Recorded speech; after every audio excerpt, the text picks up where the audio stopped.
चौसान चोड़ला जे तो कदी रावी रंग जावे हयात पण जावे।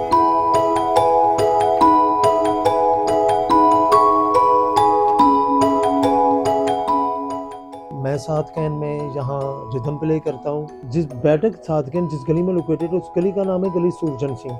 इसकी 10 फ़रवरी को इनॉग्रेशन हुई है और ये डेडिकेट की गई है सर सात कैन को। गवर्नमेंट पाकिस्तान की तरफ से 4 सिविल अवार्ड हैं उनको। उनकी कैलीग्राफी है वो कुरान की आयात की कैलीग्राफी है। देखो गली सुरजन सिंह में बहुत सी बैठक हैं, कोच स्टूडियो है, उस्मान की बैठक है, फुवारे वाली बैठक है, बेनाम बैठक है और सात कैन है।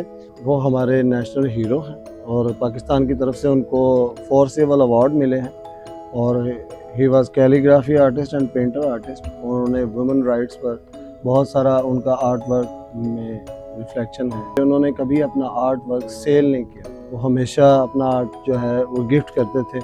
और फैसल मॉस्क की जो छत है इस्लामाबाद में उसके ऊपर भी कैलीग्राफी सर सात कैन की हुई है।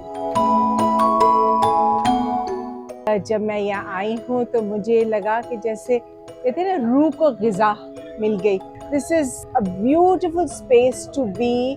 थोड़ी देर के लिए इंसान गुम हो जाता है। जब मैं आई मैं सोच भी नहीं सकती थी कि ऐसी जगह यहाँ होगी जहाँ एक एक चीज़ को देखते कि समझ नहीं आ रहा इसको देखूँ मैं इसको देखूँ। और सात कैन तो है ही है हम सबके मुल्क के एक ट्रेजर। तो ये सारी वो किताबें ये चीज़ें लगता है मैं उसमें से उठ के आ गई यहाँ देखने के लिए सात कैन की बैठक। और दिल चाहता है यहाँ बैठक ही बैठक रहे, यहाँ बैठी रहूं और देखती रहूं और सुनती रहूं, कहानियां सुनती रहूं।